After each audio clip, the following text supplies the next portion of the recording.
안녕하세요. 호기롭게 시작은 해보는데 마음처럼 잘 이어나갈 수 있을지 모르겠습니다. 제가 나이가 좀 많거든요. 그래도 저보다 인생의 선배님들도 계실 거라고 생각하면서 한껏 팔팔한 척 저의 사연을 풀어가 보겠습니다. 제가 집안에서 맞이 장녀였고요. 밑으로 남동생 하나, 여동생 하나 이렇게 뒀어요. 그 당시 동네에서 저희 집이 자식 머릿수가 제일 적은 편에 속했죠. 워낙 자식들 많이 보던 시절이었다고 하지만 그 동네가 유독 자식들을 많이 낳기도 했던 것 같아요.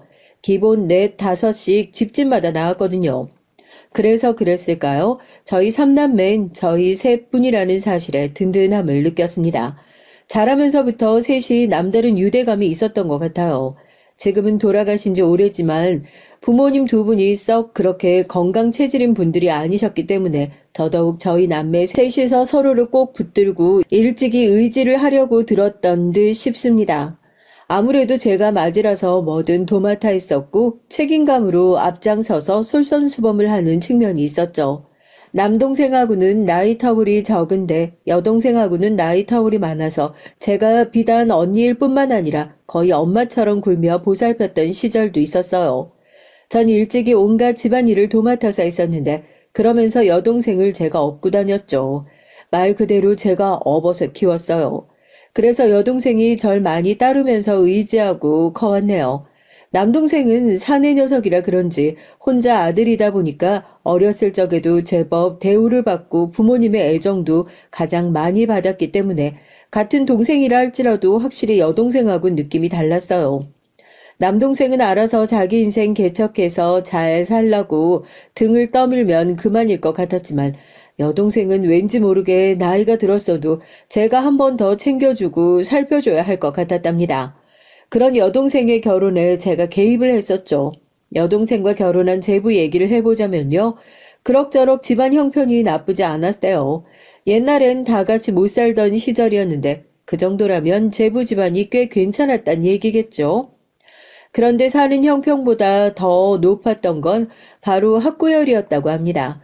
유독 배움에 관심이 많으시고 교육열이 높으신 양친 아래서 제부가 자라왔던 거예요. 배워야 살아남는다는 소리를 제부는 어렸을 적부터 귀에 딱지가 않도록 집에서 들었다고 합니다. 그래서 열심히 공부를 했던 제부였어요.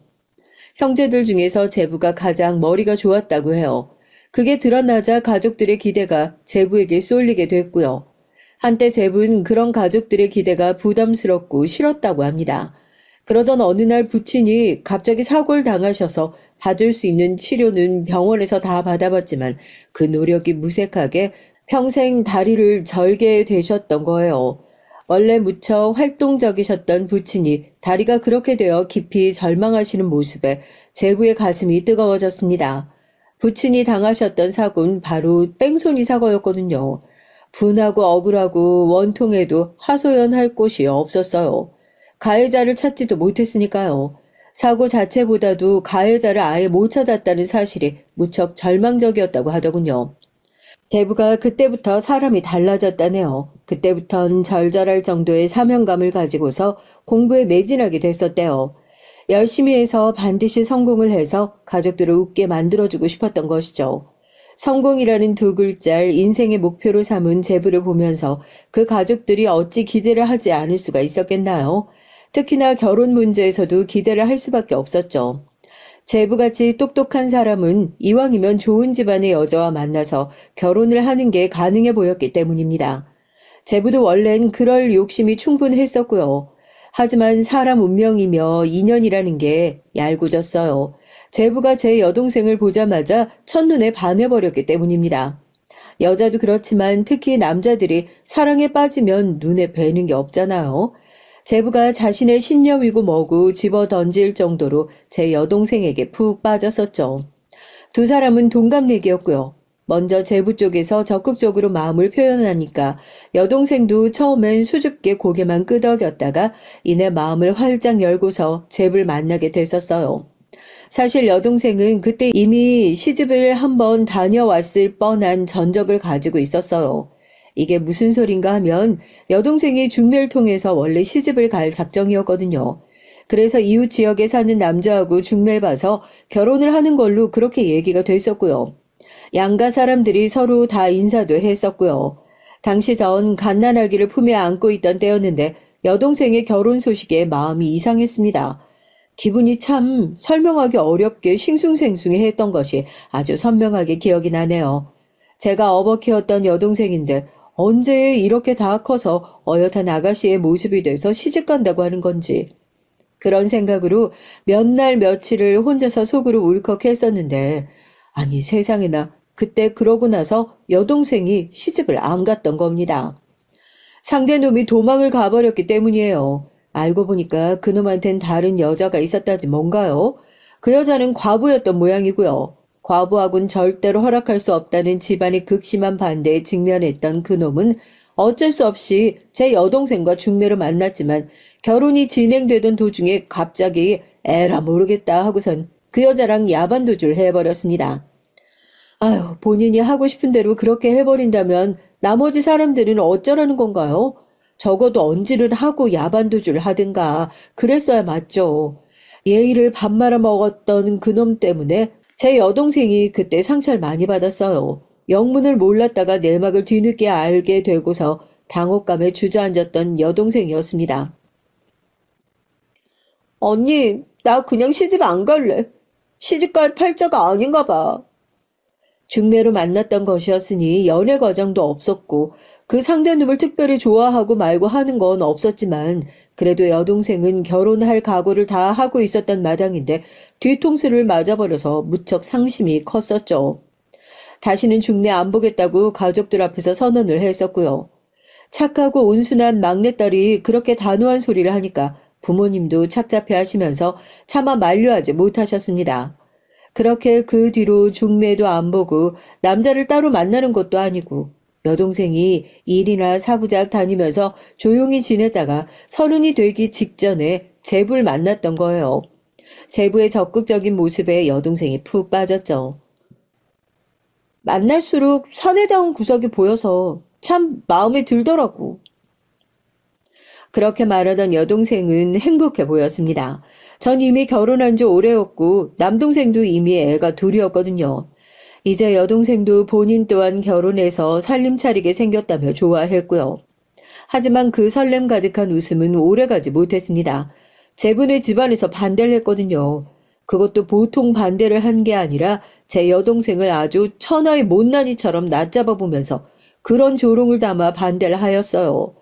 제부가 일찍이 집안에서 기대주였고 똑똑한 사람인데 겨우 제 여동생 같은 여자한테 그 곁을 허락해 줄 수 없다면서 그 집안 사람들이 한 목소리로 냈던 겁니다. 이런 반대가 있을 줄은 생각도 못했었다가 격렬한 반대에 맞닥뜨린 여동생은 과거에 중매 무산 사건에 이어서 또 한 번 크나큰 상처를 입었어요. 제부가 여동생을 붙잡았지만 소용이 없었죠. 날 그렇게 멸시하는 집안의 며느리는 되고 싶지 않아. 그곳에서 어떻게 버텨? 난 못해. 여동생은 즉각 마음의 결정을 내리고서 제부에게 이별을 고했어요. 아무리 제부가 설득을 해봐도 여동생은 완강했거든요. 그때 제부가 바로 저를 찾아왔던 겁니다. 제발 저 좀 도와주세요. 제 가족들의 마음도 중요하죠. 그렇게 생각합니다. 하지만 전 가족들의 반대 때문에 제가 진실로 사랑하는 인연을 놓치고 싶지 않아요. 제 동생하고 결혼을 하면 정말로 잘해줄 자신이 있어요? 매서운 눈초리 가운데서 힘들 제 동생을 지켜줄 수 있겠어요? 네, 자신 있습니다. 제 모든 걸 걸고서 맹세 드려요. 제가 지켜줄 거예요. 제가 정말로 세상에서 가장 든든하고 견고한 방패가 돼서 무슨 일이 있어도 꼭 지켜줄 겁니다. 외롭지 않게 해줄 자신 있어요. 적어도 허언을 하는 사람으로는 안 보이네요. 네, 그럼 좋아요. 제가 언니로서 한번 제 동생의 진심이 어떤지 드러나 보고 그러고 나서 결혼 설득해보든지 할게요. 정말이신가요? 감사합니다. 제 은인이세요. 그래도 결국은 제가 어쩐다고 해서 되는 게 아니라 제 동생 스스로의 뜻에 달린 거죠. 예, 압니다. 하지만 제 편에서 도와주시겠다고 하는 것만으로도 지금은 큰 힘이 돼요. 이 은혜 제가 절대로 잊지 않겠습니다. 전 그때도 제부가 무척 호기로운 사람이라고 인상을 받았던 것 같아요. 제 여동생이 자기 언니를 무척 속으로 의지하고 좋아한다는 걸 다 꿰뚫어 보고서 절 찾아왔다는 것만 봐도 제부가 영리한 사람이란 생각도 들더군요. 여동생의 마음을 돌릴 수 있는 사람이 지구상에 딱 한 명만 있다면 그건 바로 저였을 테니까요. 제부의 진실된 눈빛과 제 여동생을 입에 담을 때 입가에 그려지는 따뜻한 미소를 보고서 전 두 사람의 결혼을 응원해주기로 결심했던 것이었죠. 그 눈빛과 미소는 결코 스쳐가는 마음 정도로 꾸며낼 수는 없는 깊이를 담고 있었기 때문입니다. 그래서 전 제 여동생과 깊은 대화를 나눴고 결혼을 하는 쪽으로 설득에 들어갔어요. 그 집안의 반대가 무섭고 염려가 되었을 뿐이지 여동생은 제부를 사랑하고 있었습니다. 그 마음을 확인한 제가 적극적으로 설득을 했고 결국은 여동생이 고개를 끄덕이고 말았죠. 그 길로 제부에게 갔고요. 두 사람은 다시 서로의 손을 붙잡고 1년 정도를 진득하게 버티다가 모두의 허락과 찬성을 받아낸 뒤 결실을 맺었어요. 굳건한 두 사람을 보면서 제분의 집안서도 결국 백기를 들고 말았던 것이죠. 결혼하자마자 여동생은 아이를 가졌었고요. 딸만 둘을 낳았는데 제부가 좋아서 입이 아주 찢어질 지경이었답니다. 제부가 오남매인데 사남 일녀 집안이었거든요. 게다가 제부가 5 중에서 가장 늦게 결혼을 한 경우인데요. 희한하게도 나머지 넷은 결혼해서 죄다 자식을 아들만 낳았다는 것이었습니다. 대건절 어찌 그럴 수가 있는지 신기했네요. 심지어 자식 넷을 낳은 경우도 줄줄이 다 아들이었다는 겁니다. 처음엔 계속 아들이 태어나니까 집안에서 경사라고 하면서 무척 좋아했었대요. 하지만 점점 왜 딸은 안 태어나는지 모두가 의문을 가지기 시작했고 기다리게 됐었죠. 제부는 자기 조카들이 죄다 사내 아이들 뿐이었다는데 딸만 둘 가지게 된 것이 너무 행복하다고 했습니다. 지금과는 세태가 많이 달랐으니까요. 결혼하고 딸만 내리 둘 낳았다고 하면 괜히 시댁에서 미운 털 박힐 수 있는 일이었어요. 그러나 그 집 사정이라는 게 꽤나 독특했기에 여동생은 오히려 딸만 둘 낳고서 대접을 받게 됐습니다. 이러니 안 신기할 수가 있겠나요? 여동생이 결혼하고 나서 5년 만에 저한테 이렇게 말을 했었네요. 나 결혼하기 정말 잘한 것 같아. 이제 시댁 식구들 눈치도 안 보이는 거 있지? 언니, 정말로 고마워. 언니 덕분에 결혼해서 내가 지금 이렇게 잘 지내고 있잖아. 예, 네가 한 결혼이고 네가 타고난 복인 거야. 내 덕분은 무슨? 아니야, 언니. 난 그때 언니가 아니었으면 진짜로 결혼 안 하려고 했다니까? 진짜야. 언니가 그때 나 설득 안 했으면 지금 난 없었어. 그러니까 언니한테 진심으로 고마워. 지금 내 가정 이룬 건 다 언니 덕분이 맞아.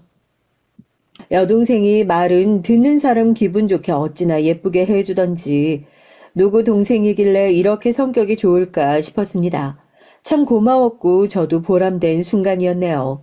여동생이 결혼 생활을 만족하고도 남을 법했던 건 제부가 우여곡절도 있긴 했지만 결국 검사의 길을 무사히 잘 걸었기 때문이죠. 검사, 판사 할 때 바로 그 검사 말입니다.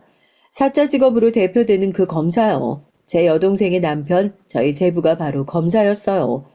정말 대단하고 멋진 일이죠. 제부가 소위 연줄 같은 게 없던 사람이어서 뒷배가 전무했고 그래서 고생도 정말 많이 했다고 해요. 검사가 됐다고 해서 끝이 아니라 그 안에서도 또 다른 세상이 펼쳐지는 모양이더라고요. 마음고생, 몸고생 골고루 다 겪어가며 힘들어했던 제부였으니 어쨌든 모든 것에 적응을 해내고 이겨내가면서 묵묵하게 검사의 길을 걸었어요. 부끄럽지만 전 비단 가방끈이 짧을 뿐만 아니라 상식도 많이 부족했었고 경제, 시사 이런 것들은 전부 알지도 못했던 사람이었죠. 그랬던 저였는데 제부가 검사라니 정말 신기하다 못해서 웃음이 날 일이었네요. 집안에서 검사가 났으니 제분의 가족들도 당연히 무척 기뻐했었죠. 그런데 희한한 게요. 제부가 검사로서 안정감을 제법 찾고 난 이후부터 그 집안이 여러모로 잘 풀리기 시작했다는 사실입니다. 그래서 그 형제들이 제부한테만 기대면서 콩고물을 받아 먹으려 한다든가 그런 게 당시에 거의 없었다고 하네요. 왜냐하면 각자 가정이 잘 풀렸으니까요. 게다가 놀라운 건 그 시기일 즈음 해서 저희 쪽도 비슷하게 사정들이 다 좋아졌다는 겁니다. 제가 남동생 또한 있지 않겠어요? 성격 참하고 인상은 야물딱지게 생긴 올케하고 남동생이 백년가약을 맺었던 때까지만 해도 형편이 좋지 못했어요. 일단 집안 형편이 넉넉하지 못했으니 아들을 장가 보낸다고 해서 부모님이 따로 뭘 크게 해주지 못하셨고요. 올케 쪽은 더했죠. 올케가 정말이지 찢어지게 가난한 집안에서 자란 인물들이었거든요. 어렸을 적엔 배가 고프다는 소리를 입에 달고 살았다고 합니다. 배가 너무 고프다 못해서 아프고 그 다음엔 아예 감각이 없어질 무렵에 잠을 청할 때면 아침이 와도 내가 못 일어날 수 있겠다. 이대로 잠이 들면 죽을 수도 있겠다. 이런 걱정을 하곤 했었답니다. 그러니 얼마나 형편이 어려웠는지 예상이 가시죠. 제 남동생이 그런 올케를 만나 결혼을 했네요. 비록 집안 형편은 몹시 안 좋았지만 올케는 참한 성격에다 인상이 아주 야물딱진 사람이었어요. 기본적으로 생활력이 강하고 악바리 정신이 있었죠. 고통과도 같은 가난을 겪어온 사람이라 그런가 정신력이 남달랐나 봐요. 맞으라고 해서 책임감을 다해온 저의 모습을 봤던 남동생은 올케를 보면서 어딘가 익숙한 향기를 느꼈다고 합니다. 결혼해서 같이 살면 적어도 항상 열심히 살 것 같다는 예감을 올케로부터 받아서 결혼까지 골인해 버렸던 것이죠. 부모님이 딸 둘보다 아들 하나를 더 예뻐하시긴 했는데요. 아들 귀한 줄을 너무나도 잘 아셨지만 그렇다고 해서 남의 집 딸을 귀한 줄 모르셨던 건 아니었거든요. 그래서 올케가 시집 오면서 몸만 왔어도 기꺼이 쓴소리 없이 품어주셨습니다. 그러니까 올케가 자기 시댁에 진심을 다해 매사에 잘하려는 사람이 됐던 것 같아요. 남동생과 올케 부부는 알뜰살뜰 살며 돈을 모았고 머리를 맞대며 고심한 끝에 장사를 시작했었습니다. 처음엔 그저 노점상 수준이었어요. 솔직히 처음의 모습만 본다면 그 장사의 미래가 없어 보였고요. 하지만 시간이 가면서 은근하게 자리를 잡더니 결국은 정식으로 번듯한 가게를 냈고요. 점점 돈이라는 게 벌리기 시작했습니다. 남동생과 올케가 꾸준히 돈을 벌게 되어 빛을 본 시점과 제 남편이 바빠진 시점이 거의 엇비슷했었네요. 남편이 원래 다니던 일이 있었는데 아는 형이랑 어느 날 갑자기 공장을 차리겠다고 하면서 멀쩡히 다니던 일을 때려치웠었죠. 제가 얼마나 걱정이 많았던지 모릅니다. 남자가 알아서 할 일이야. 당신은 끼어들 거 없으니까 가만히나 있어. 마음 같아선 한 소리가 아니라 두 소리, 세 소리 퍼부어주고 싶었지만 남편이 아주 단호하게 벽을 치면서 제 말은 안 들으려고 하더라고요. 아휴, 제가 공장이니 사업이니 그런 걸 그 당시에 뭘 알기나 했겠나요? 전혀 몰랐죠. 그래서 더 답답하고 더 겁이 났던 것 같아요. 시댁에서도 왠지 남편의 갑작스러운 행보에 당황하면서 걱정하는 눈치였거든요. 하지만 다들 남편을 만류하지 못했답니다. 남편이 아는 형하고 공장을 차린 이후로 제가 한동안 걱정이 많아서 밤에 잠도 못 잤었네요. 저한테 일이 어떻게 되어가는지 굳이 이렇다 저렇다 남편이 얘기는 안 했었지만 표정만 봐도 솔직히 어느 정도 눈치는 챌 수 있잖아요. 그래서 전 남편이 한숨이라도 깊게 쉬면 제 심장이 다 철렁 내려앉는 것만 같았습니다. 뭔가 큰일이 났구나 싶어서요. 시작은 대범했고 그럴싸했지만 공장의 상황은 썩 좋게 돌아가지 못했어요. 그렇게 될 줄 몰랐던 것인지 남편은 꽤 의기소침해 보이긴 했었습니다. 공장을 유지하면 할수록 손해만 나고 그게 점차 빚으로까지 번져가는 상황에 결국은 이르렀습니다. 그땐 정말 다 망한 줄로만 알았어요. 하지만 누가 알았을까요? 벼랑 끝에 내몰렸던 절체절명의 순간 난데없이 구원의 손길이 내밀어질 줄은 그 누구도 예상하지 못한 바였습니다. 계약 하나를 따내게 됐거든요. 근데 그 계약이 엄청난 동아줄이 될 줄은 모르고 당시에 남편이 어차피 공장 문 닫게 생겼으니까 그 전에 뭔가 일이라도 하나 제대로 해보고 경험을 남겨보자 싶어서 그저 시큰둥하고 덤덤하게 받아들였던 것이에요. 하지만 그 계약은 공장에 날개를 달아줬습니다. 다 망한 줄 알았는데 그 덕에 공장이 연명하게 됐어요. 하나를 성공시키자 다른 일감이 또 생겨났고요. 계속 그런 식으로 아는 형과 시작했던 남편의 공장은 무려 그 뒤로 10년을 바쁘게 돌아갔습니다. 10년간 바쁘게 하다가 남편이 자기 지분을 털고 나서 나왔었고요. 그 다음엔 오로지 해외 수출만을 노린 공장을 남편이 따로 작게 차렸습니다. 규모는 아담했지만 그래도 잘 됐어요. 남편에겐 이젠 노하우가 생긴 뒤였고 그걸 제법 활용해낼 줄 아는 사람이었기 때문이에요.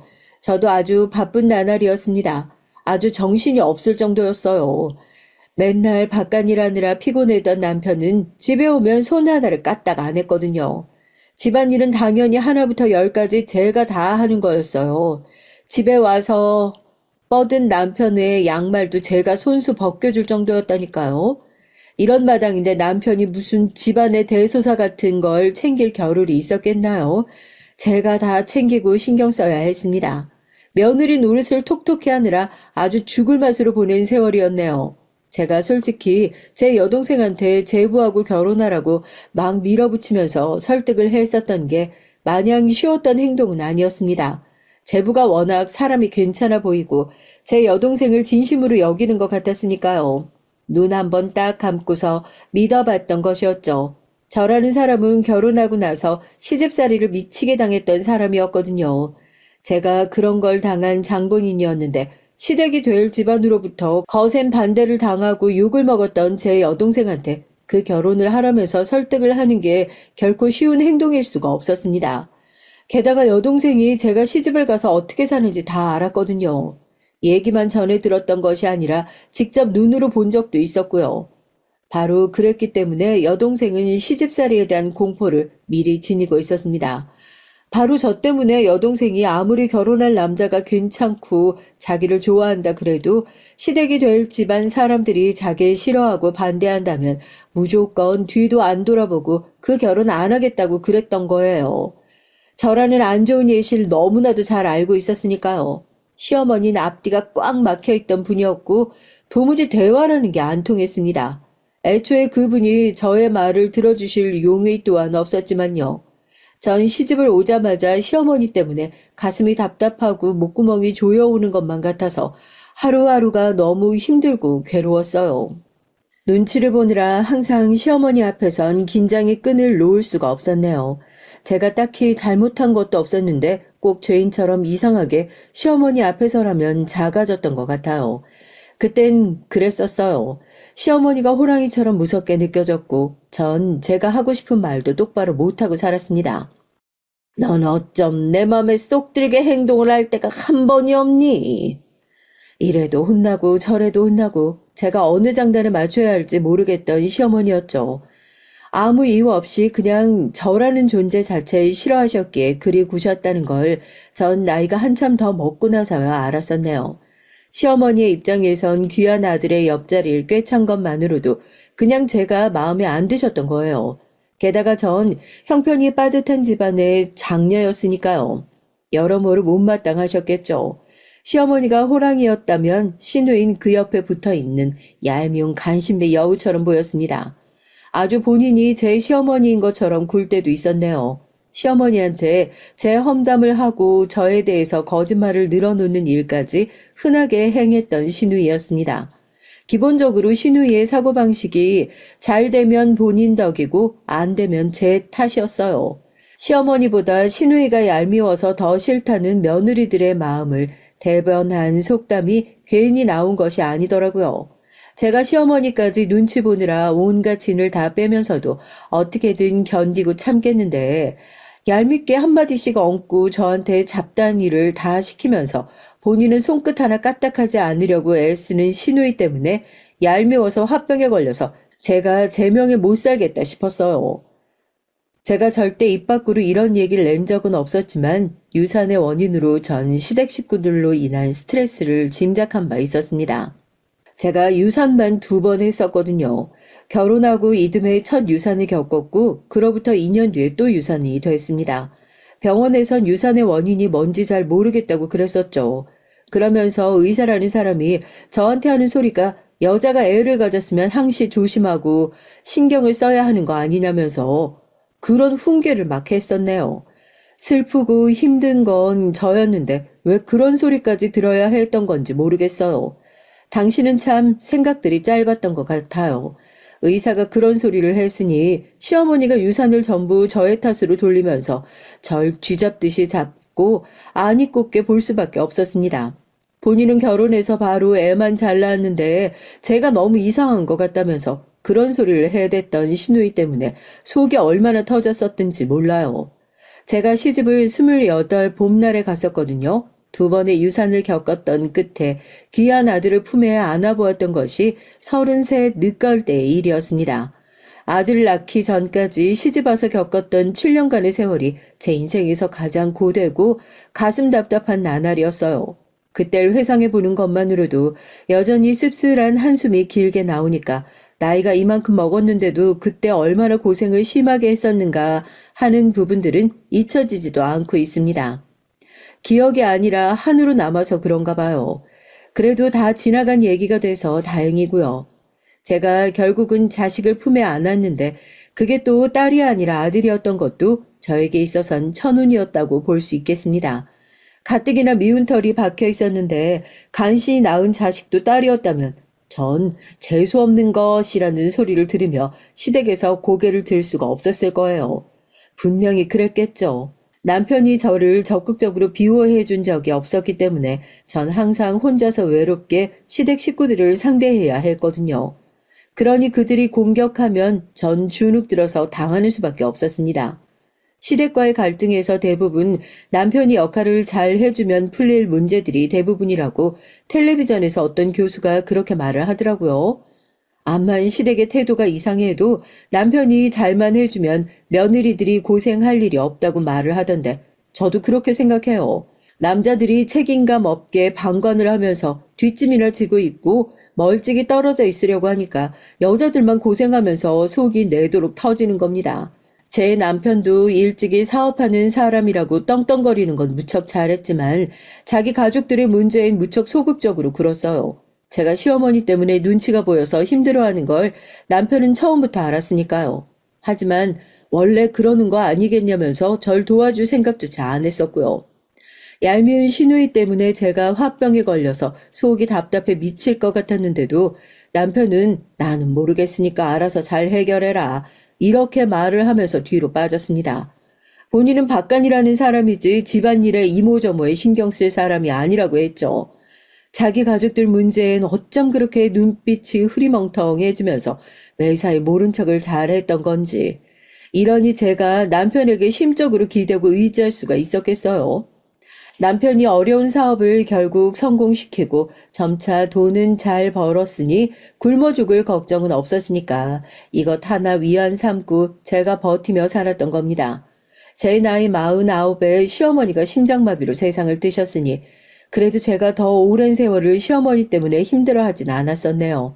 그때부턴 시어머니도 안 계시니까 저도 더 눈치 볼 거 없겠다 싶어서 시댁의 발길을 거의 끊었고요.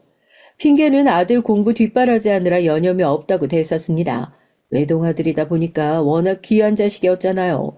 그런 자식을 성심성의껏 뒷바라지하느라 정신없다고 하니까 시댁에서도 어느 정도 이해는 해줬죠. 게다가 제 아들이 워낙 어렸을 때부터 예쁨만 받아온 존재였습니다.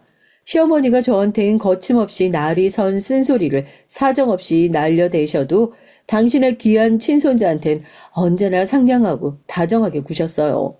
아들이 어렸을 적엔 아예 품에 싸고 두셨었고요. 시어머니가 그러셨으니 시누이 또한 당연히 제 아들한테 빈말로나마 나쁜 소리 한 번을 못했습니다. 그렇게 귀한 대접만 받으며 자란 녀석이 제 아들이었네요. 아들이 서울에 있는 번듯한 대학에 들어갔을 때 제가 기쁘고 보람돼서 눈물이 흘렀습니다. 남편도 무척이나 든든해했고요. 자식을 대학까지 보내놓으니까 왠지 한시름 더는 기분도 들었습니다.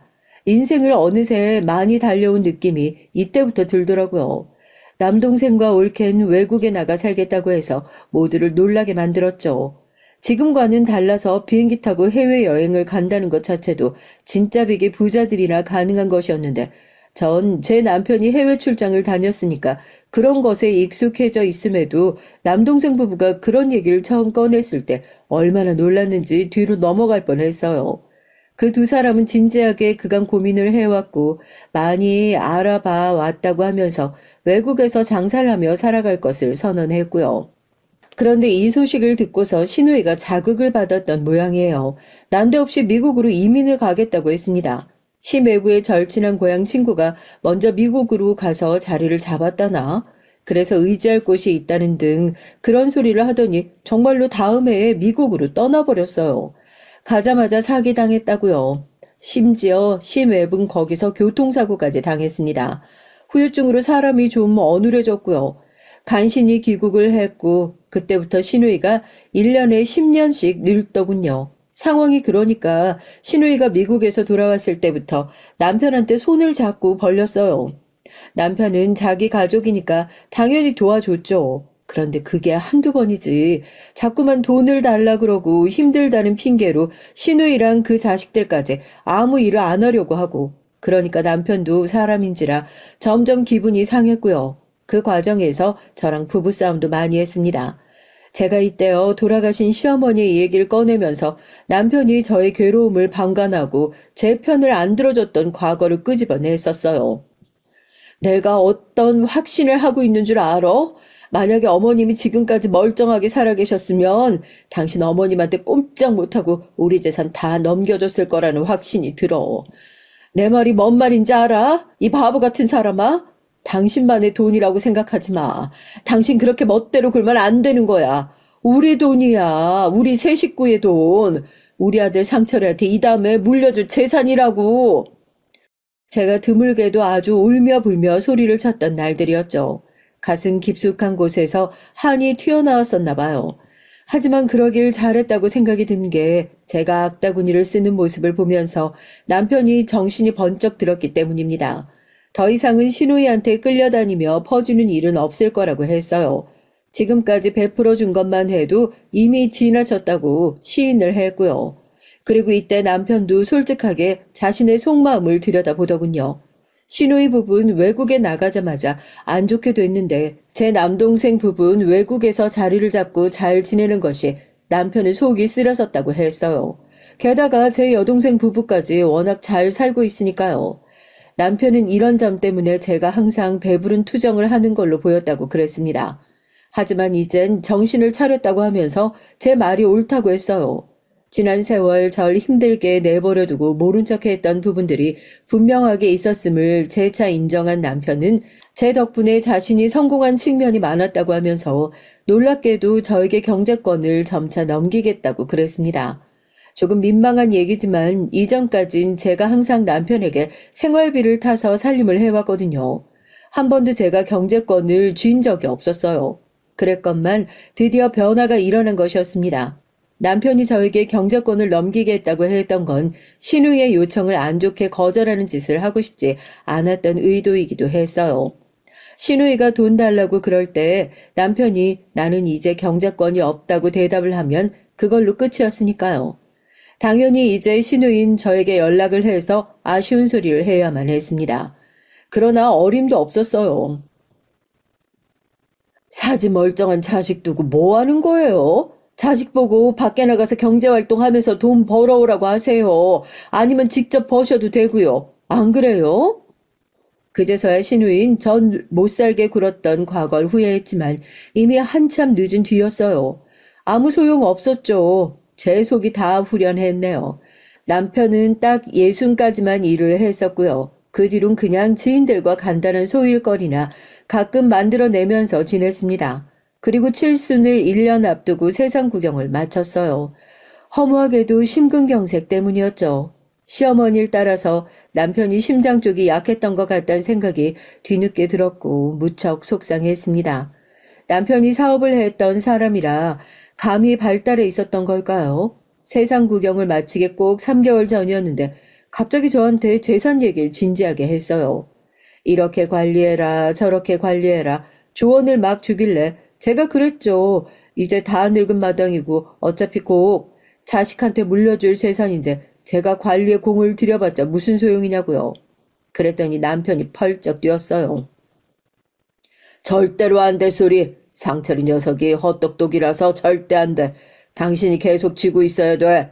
자식 위해서라도 꼭 그렇게 하겠다고. 지금 나한테 약속해. 남편이 너무 진지하게 말을 하길래 제가 얼른 알겠다고 대답했었죠. 그 뒤로 얼마 지나지 않아서 남편이 떠났으니 그때의 약속이 저에겐 유언이었습니다. 그래서 반드시 지켜야겠다는 마음이었고요.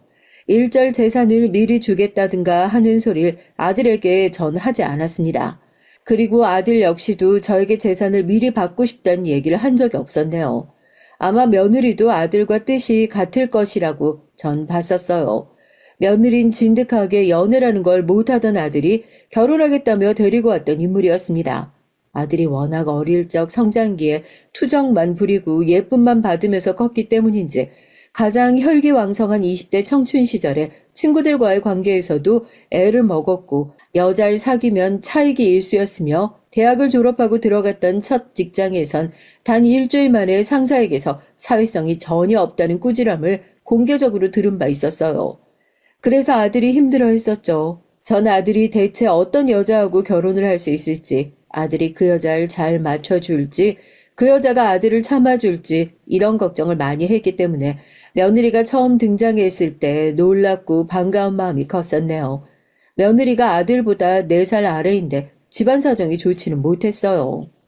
며느리가 3남매인데요. 3남매가 모두 양친이 다 일치하지 않습니다. 이것만 봐도 복잡하고 심상치가 않죠. 며느리가 맞이었고 콩가루 집안에서도 혼자 많은 노력을 다했다고 그랬어요. 하지만 며느리의 노력을 그 가족들은 알아주지 않았죠. 며느리가 처음 직장이라는 곳을 다니게 되고 첫 월급을 받자마자 가족들을 위해 선물을 샀었고 여행까지 보내줬습니다. 하지만 아무도 며느리의 진심을 알아주지 않았고 여전히 따로국밥처럼 지내면서 며느리의 노력을 비웃었어요. 그런 걸 알게 된 며느리가 참다 못해서 더 이상 바보처럼 헛된 기대를 하며 살지 않겠다 선언을 하고 26 나이에 가족들과 절연을 했습니다. 그래서 전 사돈 집안 사람들을 상견례 때 결혼식 날 이렇게 딱 2번 봤던 것이 전부였네요. 남편하고 제가 며느리의 조건이 마음에 들었던 건 아니었지만 워낙 아들의 뜻이 강경했었고요. 며느리가 인상이며 눈빛부터 보통 얘기가 아니었고 야무져 보여서 간혹가다 맹한 구석이 있는 아들하고도 궁합이 잘 맞을 것 같았습니다. 그래서 허락을 해줬었죠. 아들은 아주 번듯하진 않아도 멀쩡한 직업이 항상 있었어요. 아들 장가 보내면서 남편이 집을 해줬었거든요. 그래서 아들은 집이라는 재산이 있었으며 부모한테 용돈을 한 번 안 붙이고 지냈으니 살면서 돈 들어갈 일도 남들보다 적었을 겁니다. 며느린 원래 직장을 다니다가 나중에 그만뒀고 애들 키우고 살림하면서 그렇게 지냈고요. 손주들 첫 돌이다, 첫 학교 입학이다, 졸업이다, 뭐다 하는 핑계들로 남편이랑 제가 용돈 두둑하게 때마다 챙겨주기도 했었어요. 아들 내외로부터 받는 건 없었지만요. 그래도 세월이 흘러 남편이 떠난 뒤 아들하고 며느리가 이전과는 다르게 절 여러모로 많이 챙겨줬어요. 혼자가 된 절 염려해주는 것 같았습니다. 지난 세월 베풀어주기만 했던 게 결국 이렇게 돌아오는구나 싶어서 전 흐뭇했었죠. 아들과 며느리가 있기에 전 다행이라고 생각하며 살았고 시간이 쏜살같이 흘러서 어느덧 팔순을 앞두고 있었습니다. 전 팔순 잔치는 안 하고 싶다고 미리 못 박았어요. 괜히 며느리만 고생시킬 것 같았고요. 마음을 나누고 싶은 사람들하고는 제가 따로 만나서 팔순 기념으로 식사 자리나 여러 번 가지고 있었습니다. 그게 진정한 교류 같더라고요. 며느린 그런 저에게 감동했다고 그랬었죠. 어머님 생각하시는 게 너무 세련된 거 아니에요? 제가 배워야겠어요. 저도 어머님처럼 늙어가려고요. 나처럼 돼봤자 뭐가 쓸모 있겠니? 아니에요. 어머님 연세에 비해서 엄청 정정하시잖아요. 기감이죠. 웃으며 말하던 며느린 아주 맛있는 식당을 알아볼 테니 아들과 함께 셋이서만 오붓하게 식사를 즐기자 했어요. 전 좋다고 했고요. 어디 한정식 집이나 가려나 싶었는데 웬걸 최고급 한우 전문점에 가더라고요. 아들 내외에 차를 타고 함께 식당에 도착했을 때 제가 너무 놀랐고 한편으론 감동을 했습니다. 팔순 정도 먹고 나니까 아들 며느리의 효도를 제대로 받는구나 싶었고 절 위해 돈을 아끼지 않겠다는 의도가 보여서 가슴 뭉클했었죠. 최고급 한우는 다른지 고기가 부드럽고 살살 녹아서 늙은이도 편하게 즐길 수가 있었습니다. 아들은 연신 저에게 고기를 구워주기 바빴고 며느리는 얘기 보따리를 풀어서 분위기를 내줬어요. 행복한 시간이었죠. 그러고 나서 아들 내외가 차로 저를 집에 데려다 주었고 제가 과일이나 먹고 가라고 했는데 집안일이 밀린 게 있어서 바로 가보겠다고 그랬어요. 왠지 아쉽고 값비싼 곳에서 대접받은 게 미안하기도 해서 전 얼른 봉지에 과일을 좀 넣어서 밖으로 나갔습니다. 마음이 급해서 전화를 걸 생각도 못 해보고 무작정 집 밖으로 나갔더니 다행히 아들 내외가 출발을 안 했더라고요. 차에 타기 전이었죠. 제가 부르려던 바로 그때 두 사람이 이런 대화를 했습니다. 혹시 노인네가 한우 먹고 나서 더 힘내는 건 아니겠지? 정신병원 들어가기 전 마지막 만찬인 셈인데 1호차 대접해드린 거잖아. 너무 신경 쓰지 마. 80 먹고도 정정한 거 보면 짜증나. 그냥 두면 분명히 10년은 더 정정할 것 같아. 정신병원에 쳐넣자고 결정하길 잘했어. 그래, 우린 한창 인생 즐길 땐데 얼른 어머니 치워버려야 우리가 쾌적하게 살지. 정신병원에 넣고 나면 그때부턴 재산 가져오기 작전 개시야. 하마터면 과일 봉지를 놓칠 뻔했습니다. 그러나 전 용케 그러지 않았고 가만히 옆으로 몸을 숨겼어요. 잠시 후 차에 탄 두 사람이 떠났습니다. 그제서야 전 다리에 힘이 풀려서 주저앉았고 제가 들은 걸 믿을 수가 없어서 그 자리에서 한참이나 울었습니다. 이웃 사람이 귀가하다가 절 발견하고 잠깐 놀라서 집까지 부축해주지 않았다면 전 밤새 그러고 있었을지도 몰라요. 집에 들어와서 앉으니까 이게 현실이라는 게 실감이 나면서 정신이 들었어요. 그리고 사진 속에서 듬직하게 웃고 있는 남편을 보자 가만히 당하고 있을 수 없다는 생각이 들었습니다.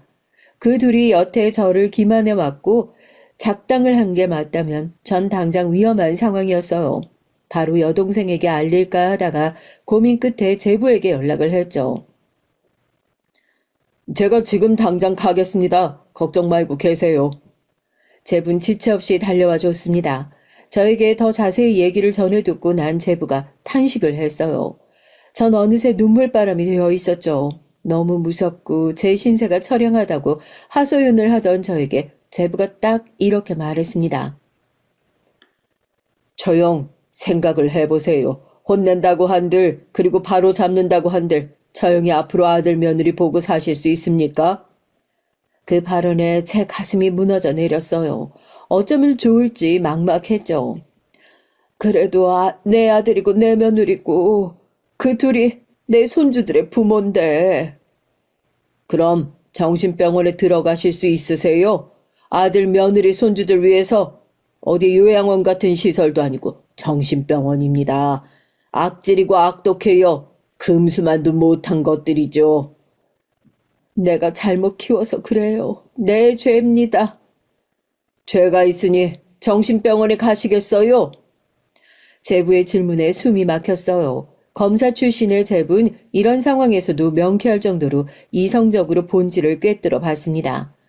손주들이 마음에 걸리시나요? 처형, 냉정하게 생각하세요. 그 애들 이미 많이 컸습니다. 어린애들 아니에요. 알 거 다 알고요. 그 두 사람을 보건대 애들 또한 결국 그 부모의 그 자식들일 겁니다. 처형, 지금 그냥 그것들 싹 끊어내셔야 맞아요. 반박을 할 수 없었고 전 남편을 떠올리며 제부에게 고개를 끄덕여 줬어요. 내가 대단한 재산이 있는 것도 아니지만 그거 안 주고 싶어요. 주더라도 이렇게는 아니라는 생각이 지금 확고해졌네요. 네, 당연하죠. 잘 생각하셨어요. 제 맘 같아선 그것들 아주 매섭게 혼쭐 내고 싶지만 처형이 그걸 바라지 않으실 것 같고 제가 적절한 방법이 떠올랐는데 이건 어떠신가요? 재산도 안 뺏기고 그것들의 가면을 벗길 수 있는 방법입니다. 제부가 단박에 방법을 하나 떠올려냈어요. 가짜로 서류를 만들어낸 제부는 그걸 들고서 아들과 며느리를 만났습니다. 그건 바로 제가 재산을 이미 다 정리해서 사회에 환원을 해버렸다는 서류였어요. 팔순을 기념해서 제가 그 사실을 아들 내외에게 밝히려고 했지만 차마 미안한 마음에 입이 안 떨어졌고 그래서 제부가 대신 나서서 이 사실을 밝히게 됐다고 아들 내외한테 그런 설명을 했습니다. 다른 사람도 아니고 전직 검사가 사무적으로 설명을 해주니까 아들 내외는 의심조차 못했고요. 바로 절망해서 머리를 감싸 쥐었다고 하더군요. 아들은 득달같이 저에게 연락을 해왔어요. 사실이냐고 묻더라고요. 그렇게 됐다. 너희한텐 미안하구나. 아, 왜 상의도 없이 멋대로 그러셨어요? 아, 그건 말도 안 됩니다. 내 딴에는 네 아버지 세상 떠났을 때부터 혼자 오래 고민하다가 내린 결정이야. 부디 이해해다오. 어머니, 재산 다 사회에 뿌리고 그럼 이제 어머니는 돌아가실 때까지 뭐 어떻게 사실 작정이었어요? 아유, 이미 다 늙었는데 그게 뭔 걱정이겠니? 그리고 나한텐 너희 있잖아. 너희란 믿는 구석이 있어서 안심이었단다. 아, 내 집 이건 나 죽고 나서 그때 네가 알아서 처리하면 돼. 아, 팔아도 되고 네가 살아도 되고 네 마음이야. 뭐라고요? 그까짓 빌란 얼마 하지도 않잖아요. 왜 하필이면 나한테 재산 다 정리하고 쓸데없는 그 빌라만 남기신 거예요? 와, 진짜 미쳐버리겠네. 그토록 격앙된 아들의 목소린 처음이었어요. 며느리는 울분에 차 있었고요. 제가 죽으면 장례식장에 갈 거고 그 이전엔 찾아갈 일 없을 거라며 소리를 질렀습니다. 아들 며느리의 벗겨진 가면 아래의 진짜 모습에 전 뜨거운 눈물이 흘렀지만 가슴은 시원했네요. 전 얼마 뒤에 이사를 했어요. 여동생 부부가 사는 아파트로요. 두 사람은 평수가 제일 큰 동에 살고 난 제일 작은 동으로 들어갔죠. 평수 작은 동에 매물이 나오자마자 그 즉시 여동생이 저에게 연락을 했었답니다. 조카들이 절 너무 잘 챙겨주고 함께 시간을 보내줘서 우울한 생각을 할 틈이 없었어요.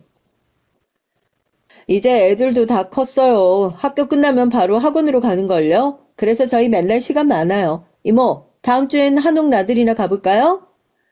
절 자꾸만 찾아와서 얼마나 제잘거리던지요. 여동생 부부는 그런 자식들을 말리지는 않고 흐뭇하게 보고나 있었네요. 제가 조카들한테서 휴대폰 작동법도 배웠고 새로운 걸 많이 보면서 점차 활기가 돌았습니다. 남동생 부부도 이제 한국에 들어가면 한 번에 만나기가 쉬워졌다면서 오히려 좋아했고요. 다 같이 화목한데 소외된 건 아들 며느리뿐이었네요. 빌라는 돈 안 된다고 욕을 할 땐 언제고 뒤늦게 생각을 해보니 그거라도 아쉬워졌던 모양인지 아들 내외는 그 집 명의라도 미리 자기들한테 돌려놔 달라고 했습니다. 하지만 빌라는 이미 처분된 뒤였어요. 게다가 아파트는 여동생 부부의 명의였고요. 그걸 안 아들 내외는 거품 물고 기절을 하려고 했습니다. 빌라 판도를 이모랑 이모부한테 다 주셨다고요? 아, 그래서 아파트에 들어가셨다고요? 근데 명의는 어머니가 아니라고요? 아, 어떻게 그러실 수가 있어요? 어머니 지금 속으신 거예요. 당하신 거라고요. 저에게 또 실망했다며 아들 내외가 재차 절연을 선언했고 전 씁쓸한 웃음이 나왔어요. 저는 재산을 다 들고 있으며 체력과 컨디션이 받쳐주는 한 어디든 갈 수 있고 사고 싶은 것 사면서 그렇게 지내니까 일상이 편합니다. 단지 조금 심란할 뿐이죠. 제부가 따로 알아본 결과 아들 며느리가 분수에 맞지 않게 욕심을 냈다가 투자 실패를 겪었고 그 이후로 재산 관리를 너무 못해서 돈이 계속 아쉬웠던 상황이더라고요. 그렇다고 해서 절 정신병원으로 치워버리려고 했다니 자식 농사를 잘못 짓고 성품이 부족한 여자와 자식이 결혼하게 두었던 저의 잘못이 큽니다. 그래봤자 돌이킬 수 없다는 것이 슬플 따름이에요. 명랑하고 착한 조카들 덕분에 이렇게 사연까지 써보니까 속이 좀 풀리기는 해요. 여전히 막막한 부분이 남아 있습니다. 아들과 며느린 그렇다 치고 제 손주들은 어쩌면 좋을까요? 제가 죽고 나면 손주들에게 몰래 재산이 가도록 손이라도 써놔야 할까요? 이래저래 고민이 됩니다.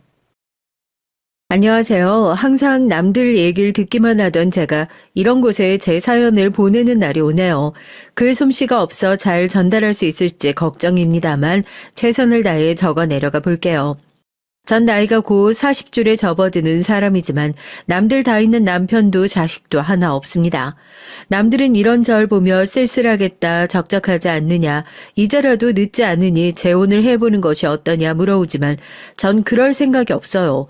남편과 시어머니 없이 혼자 사는 것이 이렇게 속편한 일인지 지난 세월 모르고 살았던 것이 안타까울 정도로 잘 지내고 있거든요. 저와 남편은 지인 소개로 만난 사이였어요.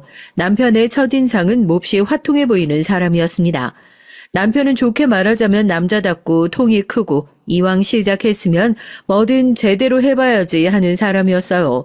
나쁘게 말하자면 근거 없는 자신감이 넘쳤다고도 할 수 있겠네요.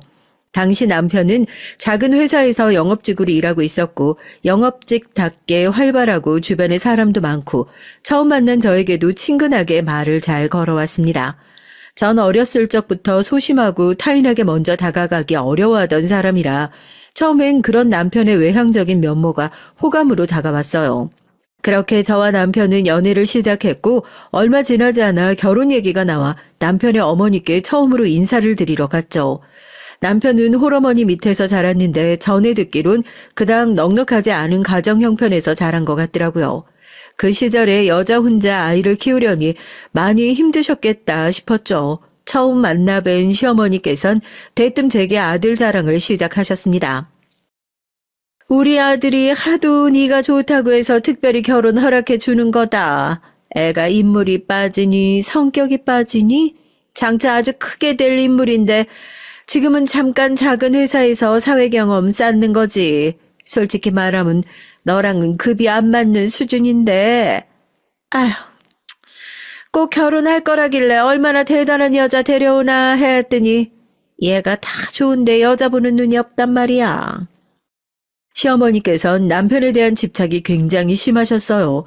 오랜 시간 동안 혼자서 갖은 고생 다 해가며 남편을 키우셔서 그런가 어쩔 때 보면 아들이 아니라 본인 남편을 대하는 것처럼 제게 질투를 하기도 하셨습니다. 자리 내내 시어머니께선 저를 깎아내리며 남편을 치켜 세우셨고 민망해서 시선 둘 곳을 찾지 못할 정도였어요.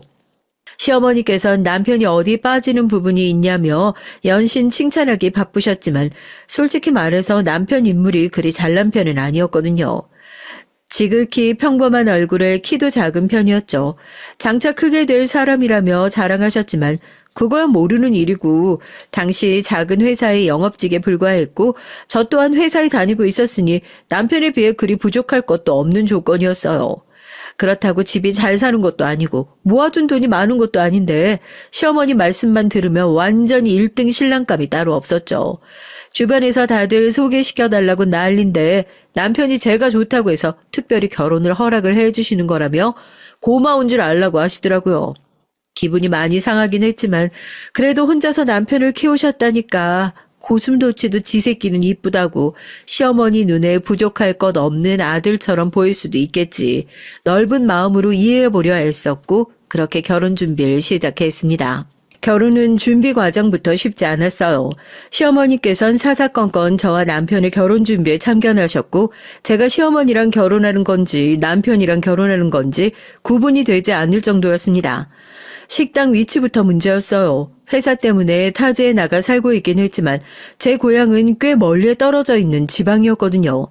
시어머니께선 무조건 본인의 집 근처에서 결혼식을 해야 한다며 애초에 지방에 있는 사람들이 올라오는 게 상식에 맞는 것 아니냐. 굳이 도시 사는 사람들이 시골로 내려가야 하냐 못을 박으시더라고요.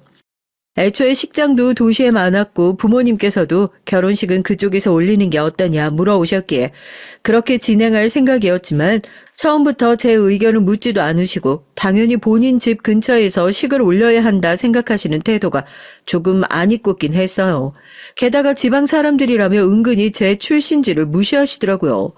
시골 사람들이 이럴 때나 도시 구경하는 거지 또 언제 올라올 일이 있겠냐면서 하객들 수준 차이가 너무 심하면 민망할 텐데 어쩌나 하시는데 속으로 기가 찼습니다. 도시 사람들이 시골 사람들보다 조금 세련되게 옷을 입을 수 있겠죠. 그런데 서민들이 차이가 나봤자 다 거기서 거기 아닌가요? 누가 들으면 본인은 강남 사는 부자라도 되는 듯한 말투였어요. 아까도 말했듯 시어머니께선 어려운 형편에 혼자 남편을 키우셨고 결혼을 준비할 당시에도 수준 차이를 걱정할 만큼 그닥 넉넉한 형편은 아니었거든요.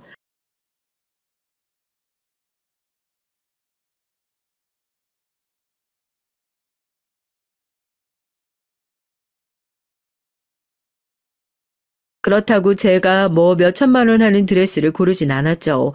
조금 무리를 하더라도 형편에 맞는 수준이었고 제가 고른 것은 어깨가 드러나는 형태의 드레스였습니다.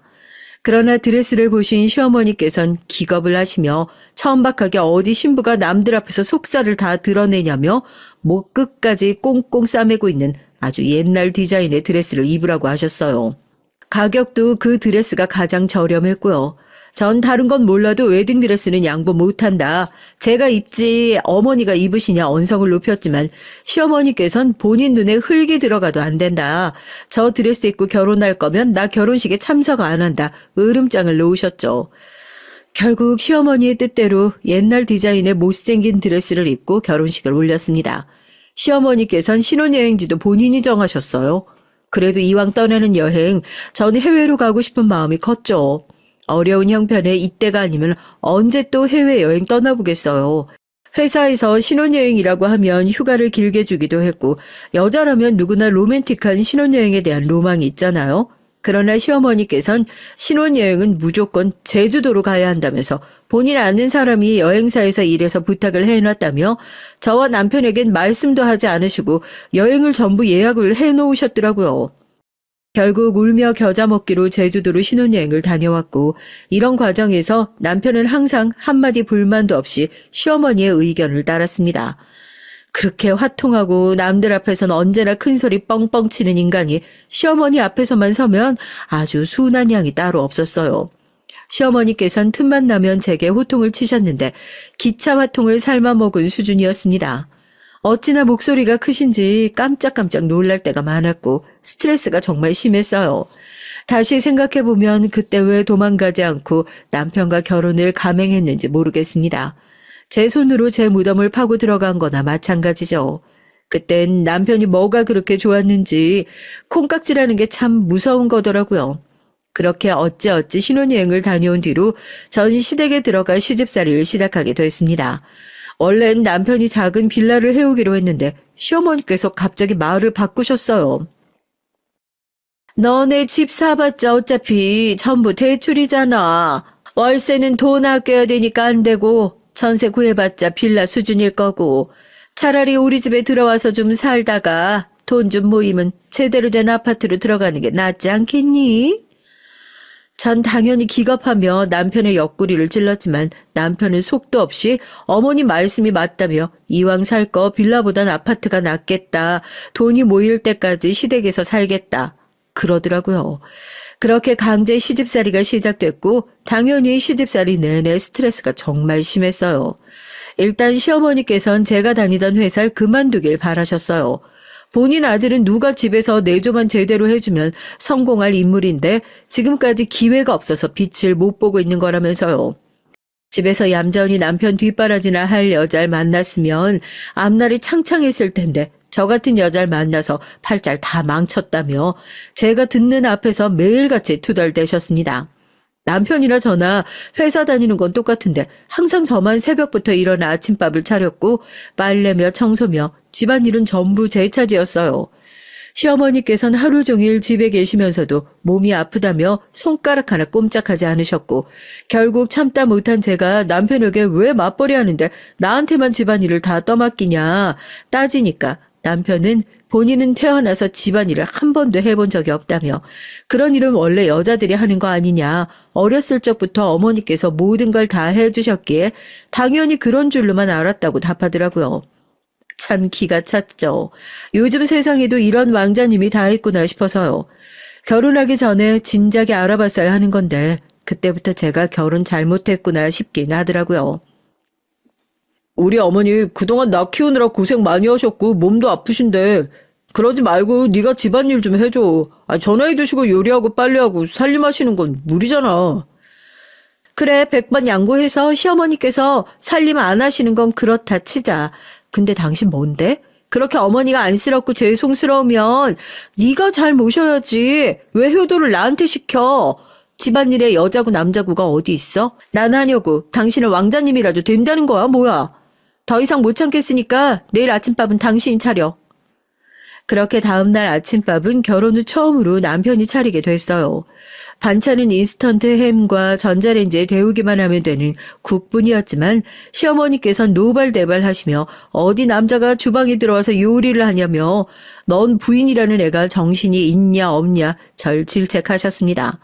남자가 주방에 드나들면 될 일도 안 된다. 남자 역할이 있고 여자 역할이 있는 건데 얌전히 회사 그만두고 집에서 살림이나 하고 남편 뒷바라지나 할 것이지 어디 하늘 같은 남편에게 네 밥을 차리게 만드냐며 언성을 높이시더라고요.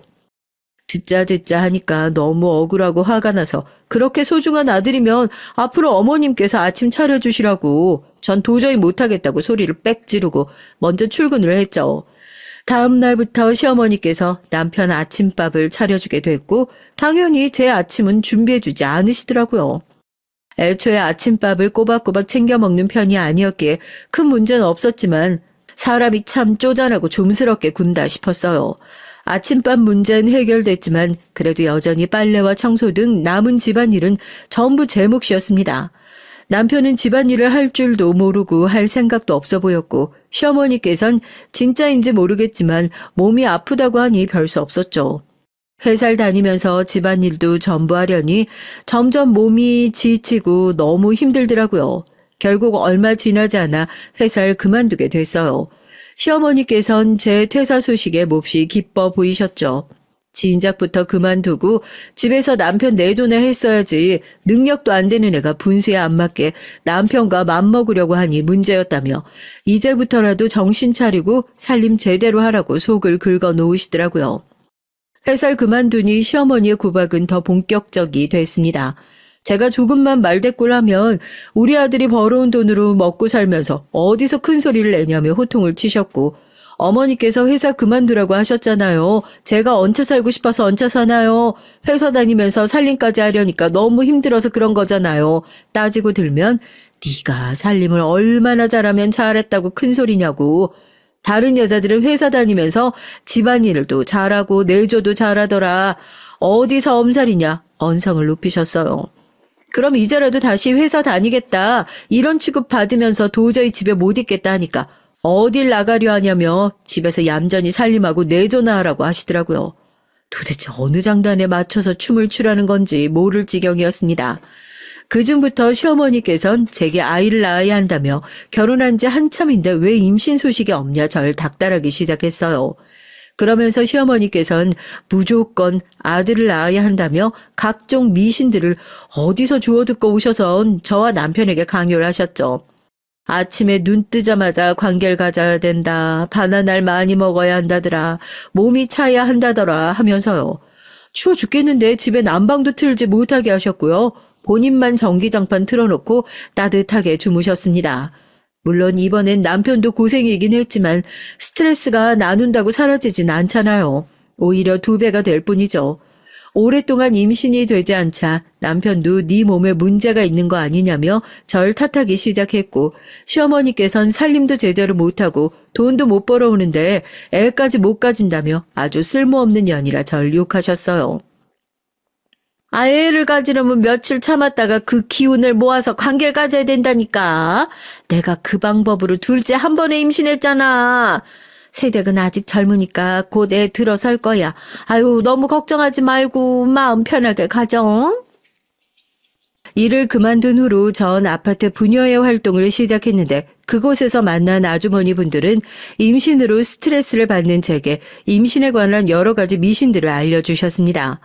제가 부녀회에서 가장 나이가 어렸기에 아주머니 분들은 저에게 세댁 하시며 살뜰하게 챙겨주셨어요. 부녀 회원분들의 미신 덕분인진 몰라도 얼마 지나지 않아 아이가 들어서게 됐고 임신한 뒤로 시어머니 참결은 더더욱 심해졌습니다. 임신했다고 하루 종일 앉아있으면 안 된다.